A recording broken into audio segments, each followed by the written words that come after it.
Hey everyone, Miss Brooke here. Thanks for stopping by today. If it's your first time watching my videos, welcome to my channel. If you've been here before, welcome back, and I hope you find this video just as helpful.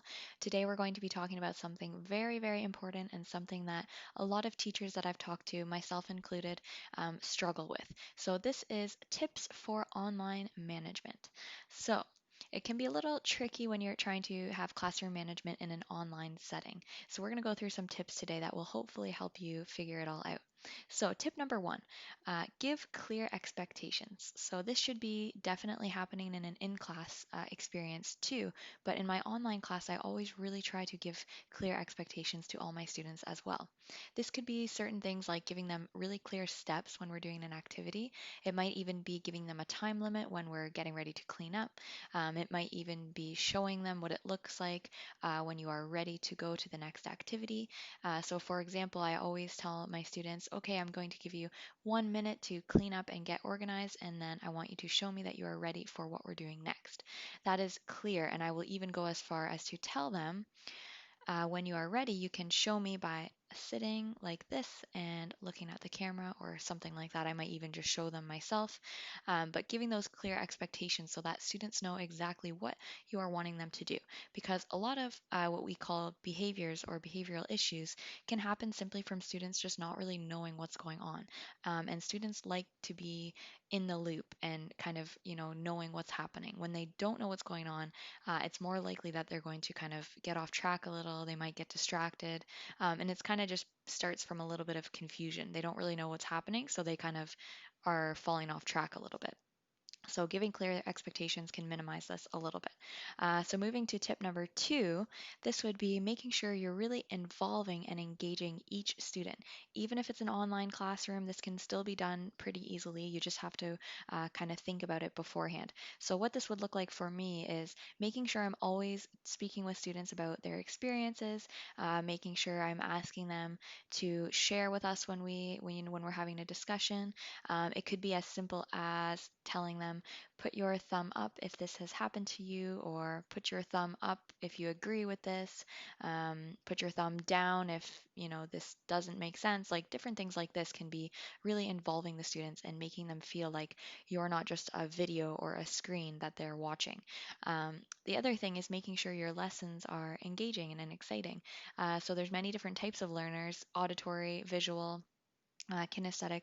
So making sure that during your slideshow, you have different things for different types of learners. So this could be visual cues, this could be auditory cues, this could be hands-on activities, getting students involved. Just kind of doing things like this throughout your whole lesson will help students feel like they are a big part of your class and that they are absorbing the material a little better. Number three, ask a lot of questions. I know sometimes we don't have time to get into a half an hour discussion. But there's really simple ways you can ask students to share their opinion, and it keeps you on track of the lesson as well. So it could look like this. Show me with your fingers how many times this has happened. Show me with your thumb if you agree with this sentence. Show me with your hand if you think that this is true. Like there can be so many different ways you can involve students.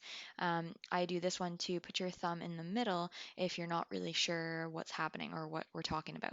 This is a great way to check in with students to make sure that they're still following along and that they're on track. If there's any issues that need to be addressed or anybody's confused, it's a perfect way to kind of see that and maybe back up a little bit or kind of explain things a little better. It could be also as simple as write down your answer and hold it up to the screen. Like it could just be so many things that make them feel like they're really involved and that you're engaging them by asking these really important questions. And it also gives you a quick form of assessment to make sure that everybody is on track and nobody is kind of off to the side feeling like they have no idea what's been happening for the last 10 minutes, because that definitely happens both in class and online.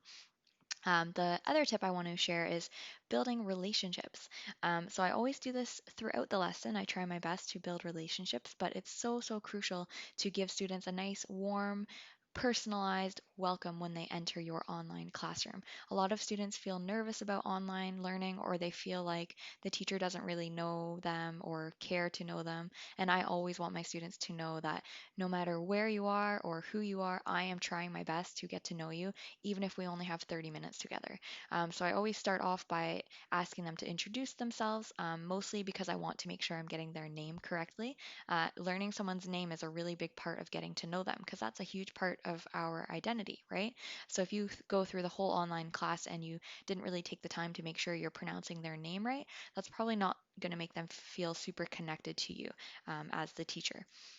So I always try to get them to say their name for me. Sometimes I have to ask them, am I saying your name correctly? And, it can be a little awkward or whatever, but I think they would still rather that the teacher's really trying to say it correctly rather than just assuming that it's good enough and kind of moving on. I also start off by introducing something about me, like I'm a huge animal lover. This kind of opens the floor for students to talk about the animals they might have as pets or the animals that they really like. Some students even tell me their favorite animal is like a cheetah and they like to watch videos about cheetah. Like that's a great fact right there about themselves, right? So instead of kind of asking them on the spot to say something about themselves, I always try to kind of start with a little bit of a question like that, and then we can kind of go from there. I always ask to, what grade we're going into. Like it's the start of September right now, so a lot of them are really focused on the new grade that they've just started. So that's a great way to kind of engage them and get to know them as well. The last thing I want to talk about really quickly is kind of related to students who enter the class with really negative energy and they appear to not want to participate at all because this has happened to me both in class and online. So there's a few things I've done, and I'm going to try to wrap it up into all one tip. And this tip is called don't force them far out of their comfort zone. I kind of just thought of that on the spot, I'm not going to lie. But what this means is really trying to engage the students, of course, because just because they enter with the attitude that they don't want to participate doesn't mean that we should stop trying to get them to participate. But it also means that you kind of have to meet them where they are. I've had students who want to communicate and want to participate, but they're not comfortable doing so verbally. So in this situation, I still call on the student. I use more of these gestures, put your thumb up if this, or I get them to kind of say if I'm speaking correctly about what they're trying to explain by using their thumb up or down.